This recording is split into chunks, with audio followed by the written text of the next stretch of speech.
Howard Maxwell has been with us for, this will be his 7th year. He was our first representative or public official to speak to the Business Association 7 years ago. He's been at all 4 locations. He's addressed us at all 4 locations. Comes back every year to give us a legislative session update. And we certainly do appreciate his time and effort to come out and speak with us every year. He's always very entertaining and has a lot of good information for us. So let's all welcome our Representative Howard Maxwell.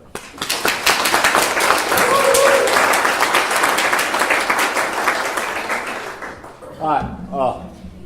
I told you guys this last year. Y'all, there's got to be something mentally wrong with you guys keep asking me back. I just don't understand it. You're not. Or if somebody tells me down at the Capitol, lady used to work for me, says, you know, I just come to realize you don't think right. You just don't think like the rest of us. So I think that may be some of y'all's problems. Before we get started, John asked me to do a favor.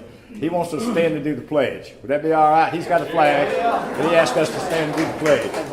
So, thank you, sir. all right, I'm going to turn it over to him for our pledge. There you go. If we stand, for those new people, we don't take a big breath between one nation under God, one complete sentence. One nation under God, okay? So please join me in the pledge to our flag. I pledge allegiance to the flag of the United States of America and to the republic for which it stands, one nation under God, indivisible, with liberty and justice for all. And now, Howard Maxwell. Woo! Thank you. Thank you for allowing me to come back. I'll try to get through here. Everybody said I was late. Well, I have you know I was early. I got here early at the other place. I was down there at, I got there at 11:30. 11:45, I got up there and pulled on the doors. I said, well, there's something wrong here. So I called my secretary at the Capitol. I said, would you look at that email that's got my picture on it and tell me where I'm supposed to be?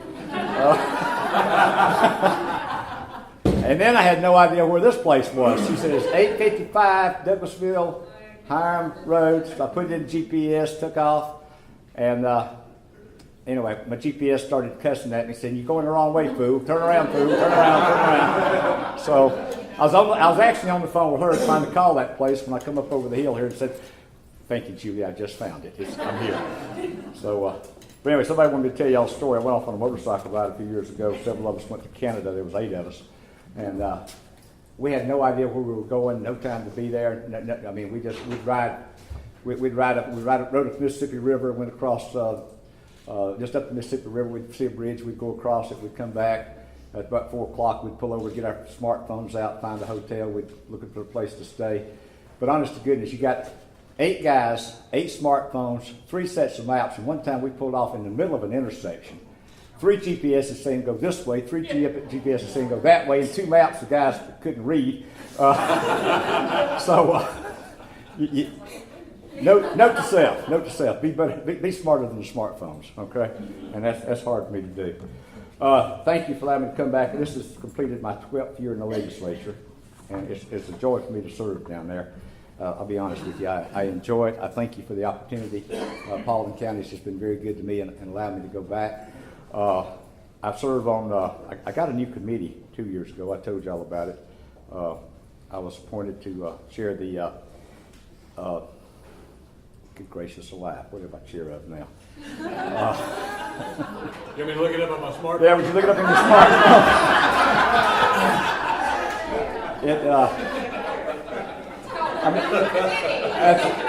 I got to go outside and get my name tag. It's on my name tag. Anyway, I handle all the, I swear to God, my mind is completely blank right now. I'm on education appropriations. I'm still on insurance. I'm not chairing insurance. I'm still on insurance. Regulated industries. Thank you, Frank. Thank you, Fred. Regulated industries is what I'm chairing now. I'm still on insurance. I'm on retirement and regulated industries. Regulated industries is, I didn't realize it at the time.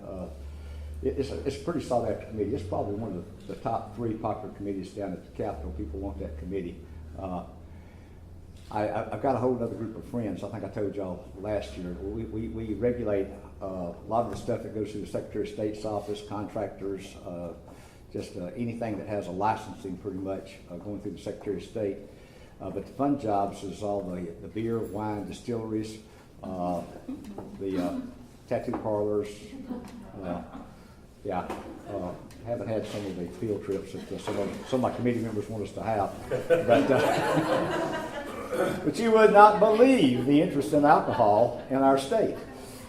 There are people wanting to do stuff with alcohol all the time. We've got people coming out with new distilleries. We've got new products. Moonshine is becoming quite the favorite industry now. Everybody wants to start a little moonshine distillery. Apple cider, yeah, hard cider. See that hand, sister? Strawberry, yeah. I got a favorite. I've got a favorite. It's called Apple Pie Shine. Oh, poor guy. You can drink it. Well, that's fair to say. You can drink it like Kool-Aid, but you better don't stand up real quick. GPS will even help you. GPS can help you there. That's right.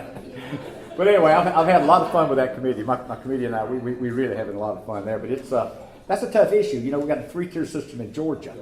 We've got the distillers, the brewers, the manufacturers, and this all goes back to the time of Prohibition. I have learned more in the last 2 years about liquor prohibition and everything that happened back 130 years ago than I ever thought I'd want to know. But it all goes back to the time before Prohibition, when Guido and some of the boys would come in up in New York and say, "Hey, we're going to ship you 250 cases of liquor next week." And the guy said, "I don't want it. I'm not selling your stuff." He said, "You don't understand. We're shipping it to you next week. You're going to make a place for it, or your place is not going to be here." So that's what happened. The distillers, the manufacturers, they would sell it directly. And that brought in Prohibition because of all the problems. And then after Prohibition went out, the federal government said, "Okay, we're going to leave it to states to monitor this." And you can have it's 3 separate branches. You've got the manufacturers, distillers, brewers. They have to sell it to a wholesaler, who then has to take it to a wholesaler market, through the wholesale market to the retailers. And that is an entrenched part of our fabric in Georgia. I mean, it's just something. And every time a new group comes up, another distillery gets online, starts, they spend $200,000 or $300,000 for their vats and all the stuff they got to have to manufacture. They want to sell it directly to the public. They don't understand the law that says you got to go through the wholesaler. And the wholesalers, the big thing about the wholesalers is they make sure that the state of Georgia and the U.S. government get their taxes on all this product. That's their big thing. They collect the taxes and send it in, and then it goes to the retail market, who sells it and pays the sales taxes. But you would not believe the fights we've had just in the last 2 years with people wanting to start the craft breweries, all these little brew pubs that are popping up, craft breweries, the new moonshine groups. They're wanting to make it and then just turn right around and sell it. But anyway, that's the fun part of my new committee. We're having a lot of fun there. A little bit about last year, and I'll try to get to in time for questions. The budget, the only thing that we're required to do in the legislature is pass a balanced budget. We're not like the federal government. I've told you guys that. We can't print money. We got to estimate. The governor gives an estimate on what he thinks revenue is going to be. Y'all know what happened in 07 and 08, 9, 10, 11, how the economy just tanked. All the housing industry went down. The bubble burst. Taxes went down. We had to cut about $4 billion out of our budget over about a 3-year period, and it hurt. I'm going to tell you it hurt. We cut everything we could cut. But Fred, in y'all's department down there, Department of Labor, how we had to cut back. We had to cut the Secretary of State's budget, the Insurance Department. We finally had to cut education. The teachers, there's been no salary increases given to state employees or teachers in about 6 years now. They had to go on furlough days. It was just tough. I'm sorry, she said we could make moonshine. That's why she's on moonshine. Okay. Okay. That's true. It's been tough. We did have to cut about $4 billion. Thankfully, the last 3.5, 4 years, the economy is slowly coming back. We're seeing a little bit more money. And we were able to put about $988 million back in our education. We cut QBE funding. The school systems, the principals, teachers, everybody's been upset with us. But, when half of your budget, we had a 21-point $6 billion, I can't remember the exact number, back in 07 or 08, it was nearly, or 21.9 maybe, nearly a $22 billion budget. And 3 years later, we had cut that down to $17 billion. We'd cut $4 billion out of the state budget.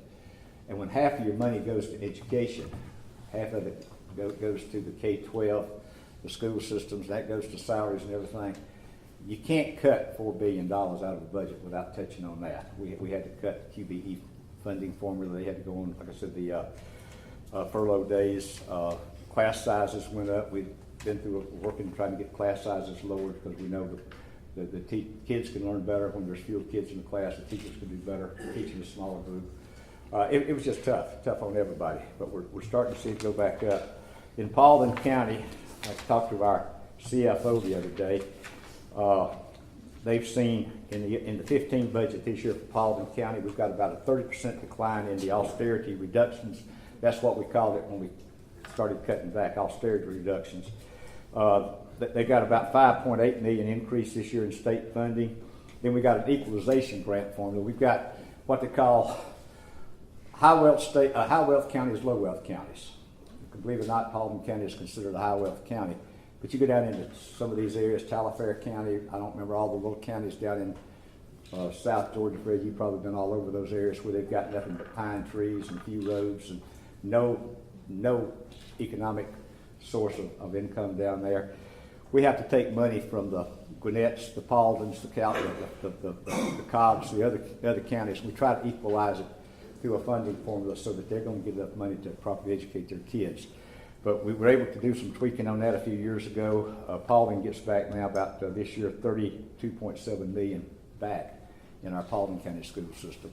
So we're trying to bring some money back to prop up what we've been taking out and cutting back out of our school system here. But overall, the governor recommended, and we passed the budget to put about $988 million in funding for our public schools. One thing I'll mention on retirement, I've been on the retirement committee for 10 years. That is not a glorious committee, I can assure you. That is not what they consider a money committee down at the Capitol. You don't get any money out of the lobbyists on the retirement committee. I mean, think about it, they're retired.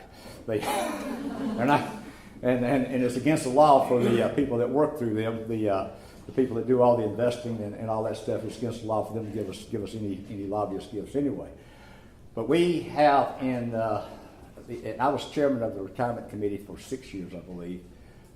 That includes the ERS, the state employees, all the TRS, the teachers retirement system. It's got the POAB, Peace Officers Annuity Retirement Fund, the legislative retirement system that I'm in. There's like 10 different retirement systems, a little firefighter supplemental fund, the probate judges, the judicial retirement. All told, we've got about $68 billion in that fund that's managed through, our committee doesn't manage it, but we've got a little a group over on Northside Drive. They've got a room about this big that's like a little mini Wall Street. They got banks of computers in there. They've got phones they pick up, goes directly to Wall Street. They buy, sell, they do our own investments in that office. It's about the size of this room. I've toured it a couple of times. But the one thing about the retirement committee, the retirement funds that we have to be careful of is making sure they are funded to the maximum amount that we can get them, because when the people up at Wall Street start looking at the state of Georgia for our bond classification, where we're classified as far as the A plus or the A rating on our finances, they look at how your retirement funds are funded. What level are you funded to in retirement? That's a big part of it. So we've worked very hard in trying to make sure that everything we do in that retirement fund, and that legislation used to come through my committee, but we've done well. We're still one of back during the depths of the Depression or the recession, we were one of 4 or 5 states that was continued to maintain an A plus bond rating throughout the United States. And that's because we did a good job maintaining the retirement funds and just trying to keep our budgets balanced. I did pass a bill this year. In 2009, we passed a bill in retirement. We changed from a defined benefit plan, and this is probably getting into weeds y'all don't even want to talk about, but There's no private companies out here now that have defined benefit plans. They're all defined contributions. You pay into a 401, you invest it yourself. Is that right? Anybody here anybody now in a, other than Fred, you were in the old plan at the state Capitol, the old defined benefit plan. But everybody pretty much has a 401 now, right? If you've got any retirement at all. We changed to a hybrid system in 2009 in the state that said when you come in as a new employee effective in January 11 or sometime, you're now going to be able to, instead of going into a purely defined benefit plan, 3 or 4% of your salary going into that, and then when you retire, we'll match it with a certain amount, and you'll draw so much after 30 years in the state. We just can't afford to keep doing that. You put in 1% in a defined benefit plan. You could put up to 5%. We would match up to 5% in a defined contribution plan. You could put in more than that, but if you put in 5%, we would match it at 3%. And we put the option when you came in, you had to be at 1 and 1. And we hope people would take the advantage of moving it up to 5% so they get a 3% match. Well, after 4 years of looking at that, we only had 12% of the people in the state, the new employees, like 14,000 people, only 12% of them ever increased that amount they were putting in so they would draw the match. And there's no way in God's green earth you're going to be able to retire in 30 years if you've only put in 2% in retirement and you're leaving 3% state money on the table. So I talked to the retirement folks about it and passed a bill this year that said the opt-in going forward from July the 1st going forward as a new employee, you're going to come in at 1% defined benefit. You're going to come in at 5% defined contribution. That's automatically going to be taken out. You're going to get the 3% match. And you've got 90 days. Then if you decide you want to lower that, you can lower it. But we're going to make you come in at a higher amount and maybe help them get a couple of checks and realize they can live off of that little bit lesser amount. My son's been working as a lawyer 14 years now. He called me back 14 years ago when he went to work with a law firm and said, okay, Dad, I'm filling out benefits forms here. He said, help me out. What I need to do? I said, well, you need your insurance. You need all the life insurance you can get, health insurance. And I said, what kind of retirement benefits they got? I said, tell me what kind of matching they got. He said, they match this, this, and this. I said, take the maximum amount. Go ahead and do it now before you even draw your first check. Get used to it. Take the maximum amount they're going to match. And, 14 years now, just like that, 14 years. You may be halfway to retirement, I don't know. But you do it, get used to living on what you got, and it's better for you, I think. Anyway, we got that bill passed. The governor signed it, so hopefully that'll help us out a little bit with our retirement system there. Education. God, there's a ton to talk about on education. I don't know if y'all heard anything about Georgia Common Core Performance Standards. Have y'all been involved with that? Anybody been talking to you about it? Oh, Lord God, I could kill Sean Hannity. He got on the news last April. I understand on Fox News. I got a piece of word that was sent to me a few months ago. And anyway, he got on Fox News and told everybody that Common Core was Obama's takeover of education, just like he had taken over health care with Obamacare. And that has just absolutely scared the living poo out of people. I mean, they've just gone nutso about Common Core. I have just heard it till I'm up to here. We had a bill this year that one of my Tea Party buddies over in the Senate dropped to take us out of Common Core. Senate passed it with no questions. They just, I don't know where their minds were, my Senate colleagues. But they passed it, sent it over to us. We started looking at it. We had hearing after hearing after hearing. We spent 3.5 hours one afternoon. We had 68 people come up and testify. 7 people testified for the bill to take us out of Common Core. The other 63 said, we need to keep it. It's, a little history on Georgia performance standards. Back, my note here. I don't know if anybody's gone through it, gone by and sat down with the our people here in Paulding County. I spent about 3 hours with them several weeks ago talking about our performance standards. All Common Core is a set of standards, benchmarks that we want our kids to be able to reach when they reach a certain grade and when they graduate and go into the job market, whatever. It's not a blame takeover, federal takeover education. back in the 80s, we had basic core curriculum. That was back in the 80s in our school systems, just basic core curriculum. In the 90s, we changed it to quality core curriculum. We keep adding a better name to it every time we upgrade. In 2003, we came up with Georgia Performance Standards. Georgia Performance Standards. That was going to be the standards that we expected our kids to reach when they graduated high school. Now we've come up in 2013, the Common Core Georgia Performance Standards is still called Georgia Performance Standards Common Core. They're talking about Obama and the federal government went out and passed this stuff and got it down to us. I'm going to be quite honest with you. I know this is going to be on tape, but that is oh shoot, what's the word I'm looking for right here now? I always forget that word. It'll come to me in a minute. I'll bring it back up in a minute. But anyway, God, it's a great word. Jeez. It was started by Governor Perdue in 08. In 08, when Governor Perdue was head of the National Governors Association, they all got together. It's the conspiracy du jour. That's what I'm thinking of. It is the conspiracy of the day. Common Core National Standards is the conspiracy du jour is what I look at it. Every 3 or 4 years, we've got some kind of conspiracy theory they come up with. 5 or 6 years ago, it was Agenda 21. Chip Rogers was running around and yelling about Agenda 21. 2 or 3 years ago, they were talking about fluoride in water or something or other. Every 2 or 3 years, somebody comes up with some kind of federal takeover or something. And it's just that this is the latest conspiracy theory that I've been able to see. But anyway, Perdue started this thing back in 08. He got with the National Governors Association and the National Association of State Education Leaders, all the superintendents. They got together and said, okay, let's look at what other states are doing. What's making other states better than we are? What kind of standards do they have? They sat down, they got these groups together, and they come up with this group of standards. If you go on the website, you can go on the Georgia School Boards of the state of Georgia Education, good gracious, what do they call that? The State Board of Education or the superintendents, the Georgia Education website. You can bring up all the standards. You can go to the Paulding County School Board website, and they've got the standards out there too. I've looked at and printed off some of them. But bottom line, it's just the governors, these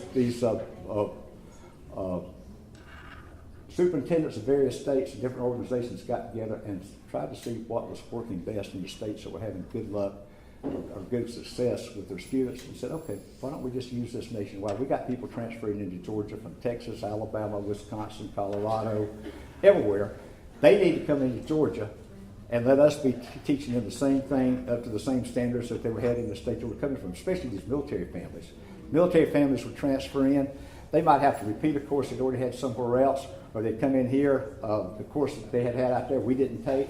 You know, let's make something, I mean, we're one nation, my God. Let's make something a little standard for these kids. But we still leave it up to our local administrators. I trust Cliff Cole, I trust our board members to make the right decisions in our county for what our students need to have. It's not tied to what the federal government says we got to do. I swear to God. I went over and spent 2 hours with Miss Bonnie Corin, sharp lady, that's our curriculum director. And if y'all want to go talk to her, she can tell you about it. But anyway, that's my story. A lot of people don't believe me. Yeah. A lot of people don't believe a lot of things. A lot of people still believe they can get a French model off the internet, right? Russia?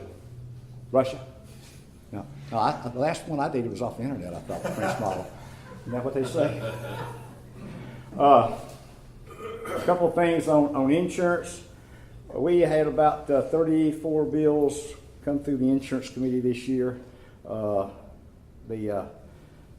Had a couple of resolutions. The governor signed 17 of the bills we passed. A couple of them I'd like to mention to you. The Pharmacy Bill of Rights. I don't know, does anybody in here ever go to the drugstore, have to buy pills? Yeah. Well, our local druggists have had problems for years. They'd fill a prescription, and a year or 2 years down the road, the PBMs, these pharmacy benefit managers, would come in and do an audit. They would audit prescriptions they had filled, and they would go through and look at what the doctor had written or the scanned copy that came over and make sure that it was exactly what the prescription was they had filled. But if there was a little technical error on that thing, the doctor had signed on the wrong line, or he didn't dot an I, cross a T, or anything they could find to invalidate that prescription, they would charge that pharmacy back, not only for that drug, for that prescription they had sold, but for a lot of the other drugs, that same, generic, but the same brand, they'd make them repay them for that, and they were taking money out of the pharmacist's hands for these little incidental typos or whatever. I mean, they were killing some of our pharmacists out here. So we passed a bill this year, House Bill 179, that gives the Pharmacy Audit Bill of Rights. It's changed the provision, says you can't go in there and make these pharmacists, when you do these audits, and they may wait 2 years, 3 years down the road to come in sometime to do the audits, and make these guys pull all these prescriptions, and then they go back and charge them back. So we tried to do something to help the pharmacists on that, because these guys, I know my local pharmacists up here, they work hard, they do a good job, they got to make a living. The second thing that's coming up that's hurting them is the pricing of drugs. There's a problem with the drug pricing.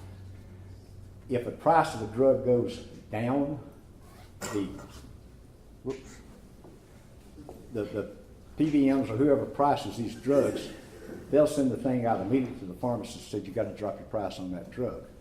But when the price of the drug goes up, and I was talking to Kim Curl the other day, our local guy, he says prices of drugs are going up not at 3, 5, 8, 10%, 12%, not 300%. The price of drugs is going up 1,000% at a time. Because the drug companies are afraid that one of these days Obamacare fully gets in, they're afraid they're not going to be able to raise prices on drugs. So he says it's going up 1,000% at a time. But he's losing money on 25 to 30 prescriptions they write every day. He said he had another pharmacist friend called him that hadn't been checking his books closely. He said, Kim, if you look at what you're filling, how many prescriptions are you losing money on every day? He said, I'm losing money on 25 or 30. Kim's been doing that.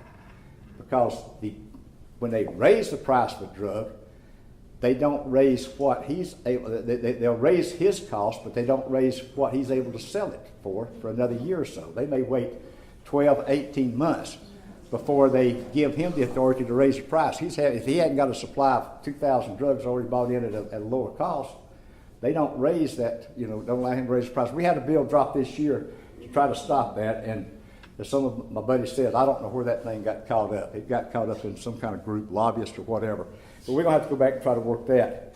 The pharmacy benefits regulations and licensure, it was House Bill 1020. We didn't get that dropped until February of this year. But that's something we've got to look at, because it's going to put our local pharmacists out of business. I'm not sure if the chains even know what's going on. These people at CVS's and Walgreens and all that, I'm not sure if they look at it or if they're aware of what kind of problems they're running into. But I know our local pharmacists are. Let's see. One important thing I forgot to tell you. I went over and talked to the governor last year. We've been talking about a driver services building in Paulding County. And we got some estimates on what it was going to cost. They built a new one up in Forsyth County a couple of years ago. People from the county went up there, looked at that facility, got their estimates on what it was going to be. Went down to the governor last November.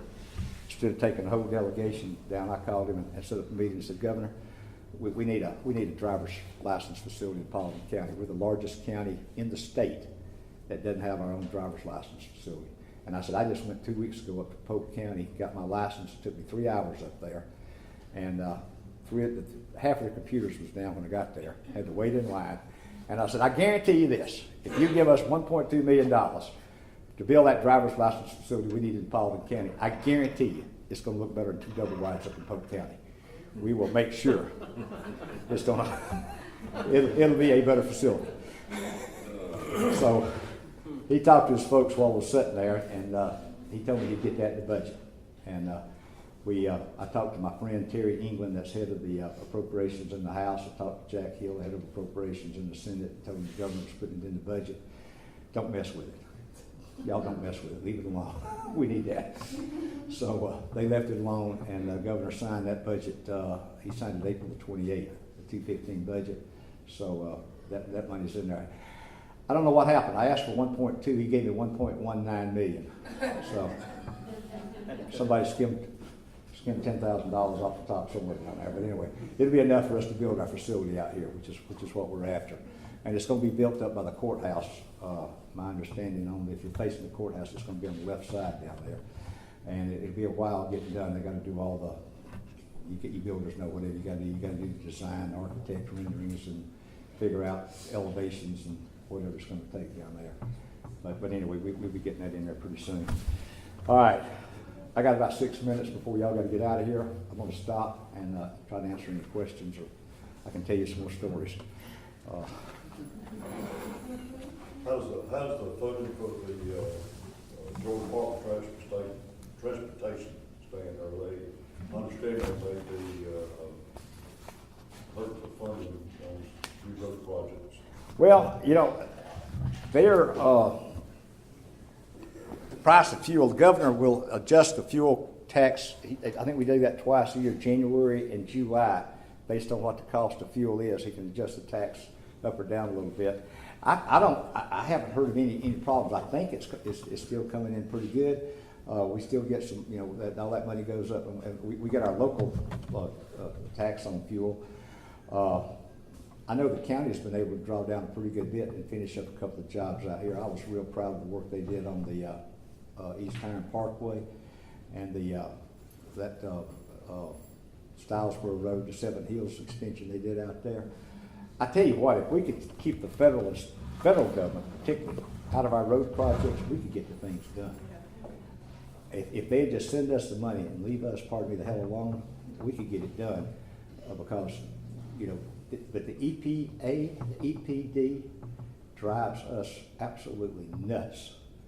Every time, you know, they find some other, I told the group the other night, that blame, what Indiana bat they found down here somewhere on the other side of Hiram 2 or 3 years ago that held up this project. He's obviously lost. Huh? He's obviously lost. Well, yeah, who in the hell retires? I mean, you know, everybody moves down south, but, you know, to me, I told that group the other night, you know, find that little sucker, you know, if you cook him right, they taste like chicken. I said, hell, that little, you know, if he's from Indiana, what's he doing in Georgia? If he wants to live, he better go back to Indiana, you know. But they held up a road project out here 2 years trying to find the Indiana bat out here in some pine tree. I don't care. That's my feeling. I'm sorry. I just don't care. But answer your question, as far as I know, we still got money coming in. We're going to have money for TIP projects.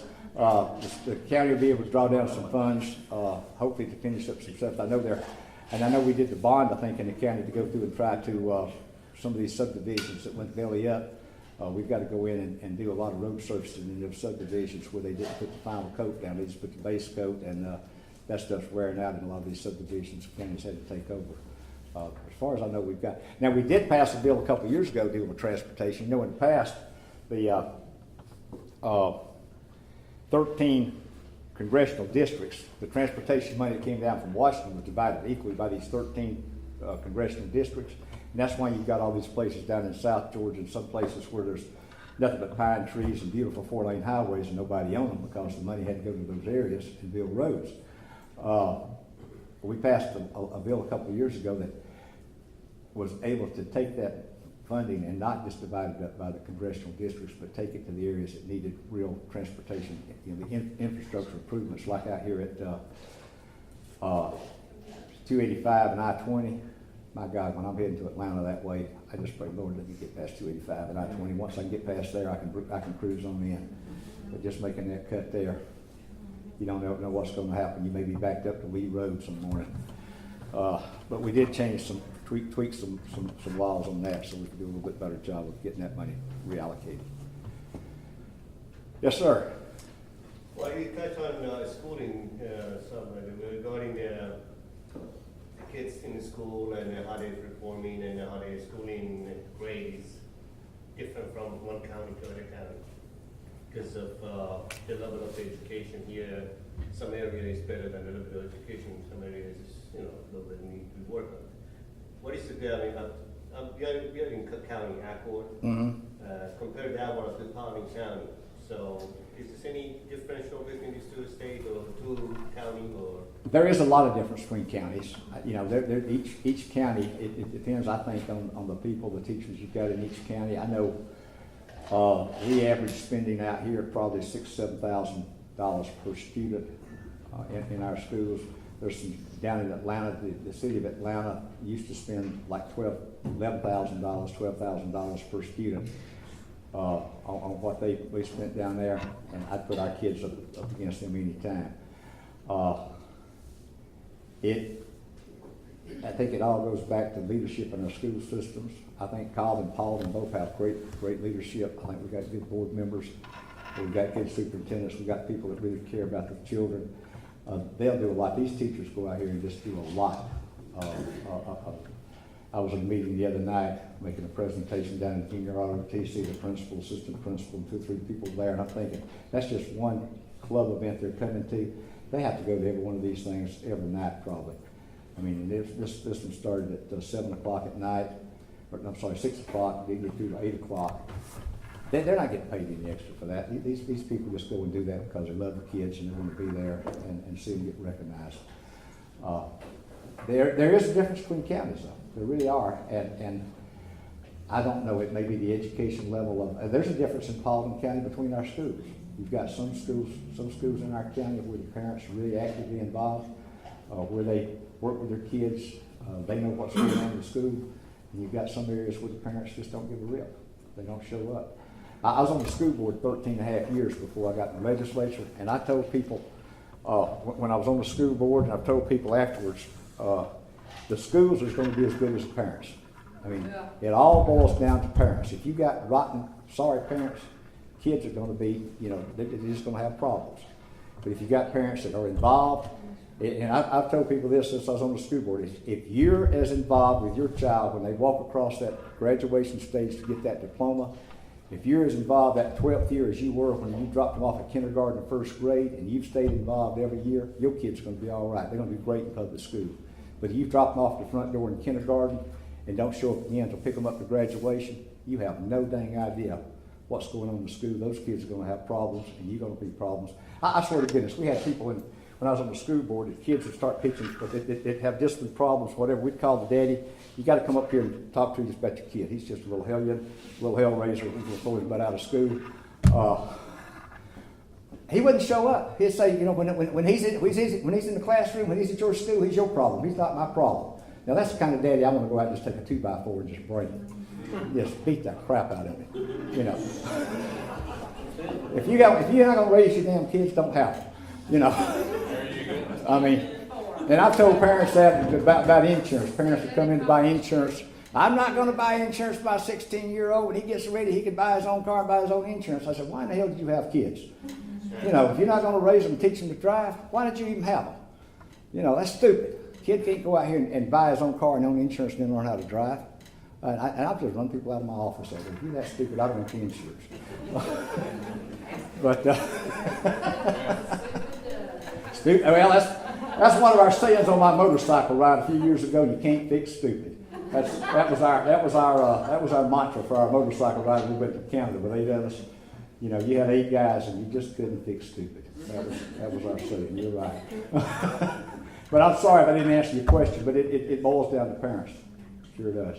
Yes, ma'am. I remember when Nathan Dean had done the test everyone for students.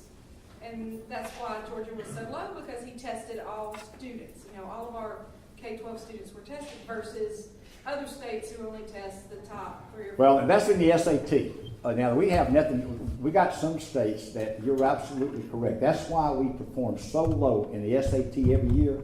You're exactly right. Now, Nathan Deal, you said Dean, and I said that same comment the other day. Did you say Dean or Dean? Yeah. Nathan Dean. Years ago when he was a senator? Yeah. Okay.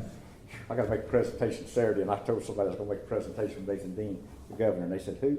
I said, oh, geez, don't get me confused. I'll just probably say the governor. He didn't have anything to do with it. We test on our SATs. We will test any and everybody that wants to go down and take an SAT. All they've got to do is fill out the form, they'll pay the money, and we will give them a test. A lot of these states only test the top 5%. Connecticut, those states that you look at have got the best SAT scores, and I've looked at this for, when I was on the school board in '88 all the way up. I mean, there's still a lot of these states that will only test the top 5 or 10% of their students, where we test anybody that wants to go out there and take a test. But if you take the top 5% or 10% of our students and compare our scores with those scores, we're right in there with them, if you compare apples to apples.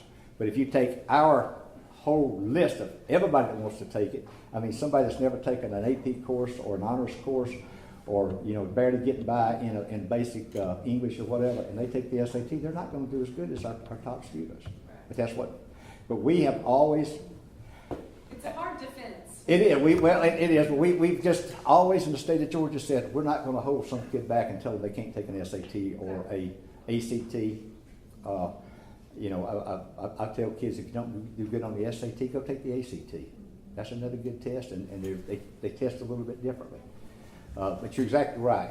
I mean, there's a lot of It's states. still in practice, though. It's still in practice, and we still let every kid that wants to do it. We don't tell the kid you can't take the test. That's right. Yes, ma'am.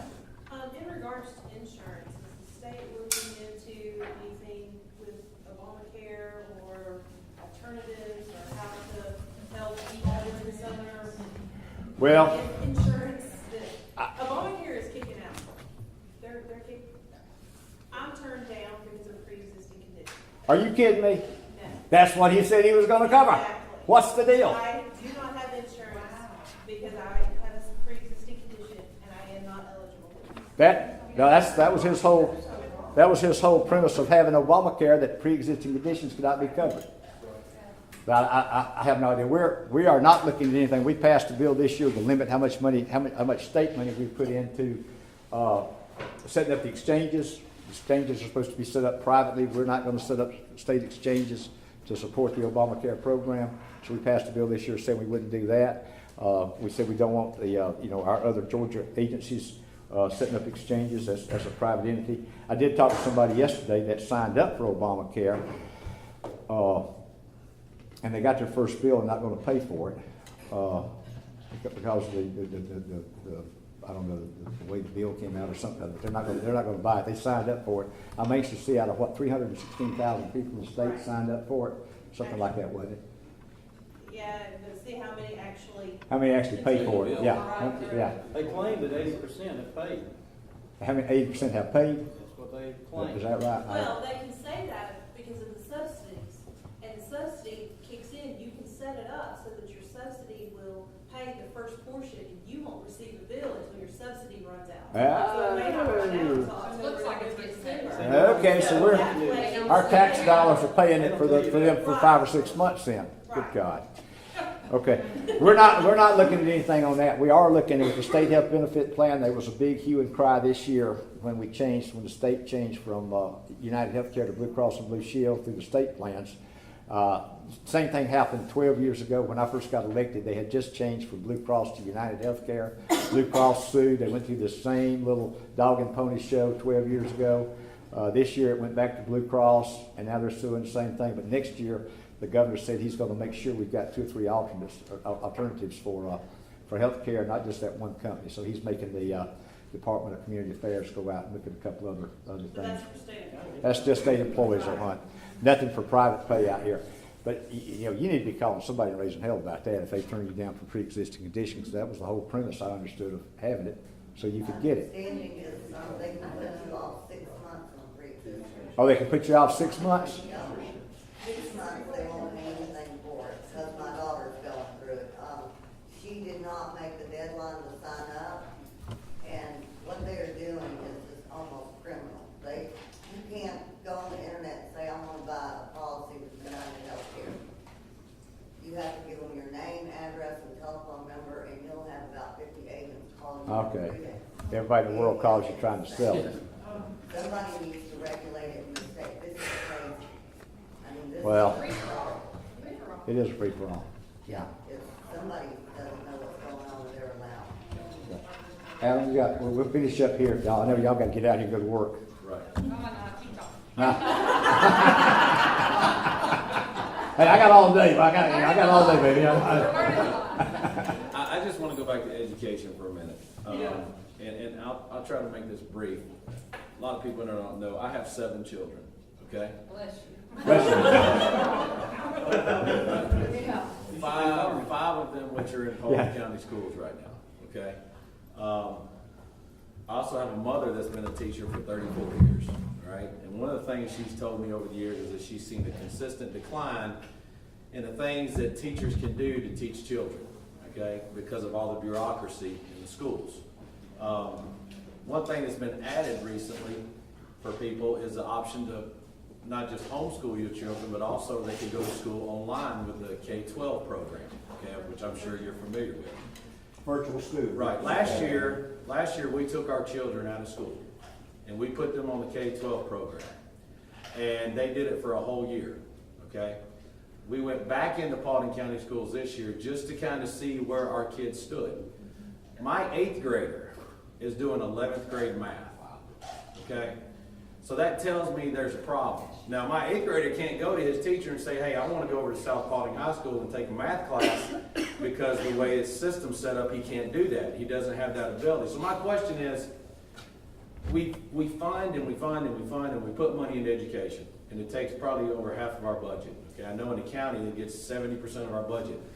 When do we get to a point as parents who want to be involved where we say, all right, we don't want to have to pull our kids out of schools, because I think that's a problem that she had referred to, where schools are going down because the good parents who do care are taking their children out. And they're starting to say, I'll do it at home or I'll do it online. When do we get to a point where as a state or as a legislature we say, you know, maybe it's not just the money. Maybe it's the people who are involved. Maybe it's how things are being operated. Why do we have these kids in this program that are excelling and these kids in this program at our school that are failing? And we just keep pumping money, pumping money. When are we going to get to that point where we say, we need to slow down, we need to take a look at what we're spending our money on, and why are we not excelling like these other kids are? And that's Well, I've fought that battle myself. I went through that very same thing with my grandchildren. I've got a 10th grader over at North Paulding High School. I've got a 9th grader coming back in next year. When his 10th grader was in 3rd grade, he was out of shelter. He was doing great. He'd come in, he'd go to class, he'd finish his work in 5 minutes, and he'd go to the library. Next class, he'd finish his work in 5 minutes, go to the library. He did that for weeks. My daughter went to the school and said, y'all got to do something. This boy's going to get in trouble. You know, he's getting bored. He and his buddy would finish the work. And they said, give him more work. We can't move him ahead of the rest of the class. Right. We can't move him ahead of the rest of the class. Right. So she put up with that for a year. And next year, from his 4th grade through 8th grade, he was at Cornerstone Prep Academy. My daughter started him there. She would homeschool him on Monday, Wednesdays, and Fridays, and he'd go to class on Tuesdays and Thursdays. And we got 6th or 7th grade to switch Monday, Wednesday, Friday. Anyway, he would go to school Monday, Wednesday, Friday. She teaches me their days. But anyway, 9th grade, he went back over there because of lacrosse. Sure. He's back in public school because he loves lacrosse. That is the biggest problem we've got in schools right now. I don't know if it's because of inclusion. IDEA has a big part of that. The parents with children with disabilities has gone to Washington. They fought the fight. They fought and fought and fought and got rules passed and laws passed for these students with disability. And God bless their hearts. You know, they need to be trained. But there's some of these kids in the classrooms that it don't matter what we do. You know, you can sit down there and give them the answer for the test and tell them what they got to bubble in or what to write, but they can't do it. Right. And until we go back and start separating our classes from kids that are accelerated and need to be moved ahead, need to be in a gifted class or a fast-paced class, we're trying to get to the point where we can take these students. What I want to see is not us requiring seat time. If a child can pass his 12th grade work and get out, there's no reason in the world that kids should have to sit in a 12th grade class if they're ready to go out here and work for us, or if they're ready to go out here and go to if they know they want to get into some kind of business, they want to be a mechanical engineer or a diesel mechanic or build houses or weld or whatever. Welders start out at $60 an hour. There's a shortage of welders, and they make $60 an hour. And they're in Chattanooga Tech. Huh? They're in Chattanooga Tech. They're Chattanooga Tech. There you go. Be a But welder. we need to get, there is no reason in the world that the way things are set now that we should require an 11th grader to have to spend another 2 years in class. Right. Just sitting there wasting time. If that boy wants to get out, if he can pass the inter-course test, get himself out of there and get him out to the workforce or in school, Right. Chattanooga Tech or wherever. We're trying to work towards that. We really are. We've got a lot of good career academies where these kids can start at 8th and 9th, 10th grade and go to career academy. If they know what they want to do, get them over there. They can graduate high school with a 2-year degree out of technical school. They need to be able to do that. If they can continue their high school work, when they graduate, they've already got a 2-year degree out of, associate degree out of one of our technical schools. We're really trying to get that. I tell you what it's going to take. It's going to take the parents of these students that are smart students that need to go ahead just beating the crap out of the school boards and the school administrators, say, y'all gotta do something. We've always done it for the IEPs. Right. It's time to, and I said this years ago, y'all, the parents have got to get involved and you know, move things forward for their kids. I think what would do it, this is just a suggestion, okay? If a parent like me who has 5 children in the school system decided, well, I can get them a better education on my own, if there was some sort of incentive where I didn't have to pay taxes into the school system, I guarantee the administration would wake up. Yeah. I guarantee it. They follow the money. That's right. Yeah, it's always, you always follow the money. Yeah, that's I right. know my time's out. You guys will pull my chain. Let me get out of here. Thank y'all.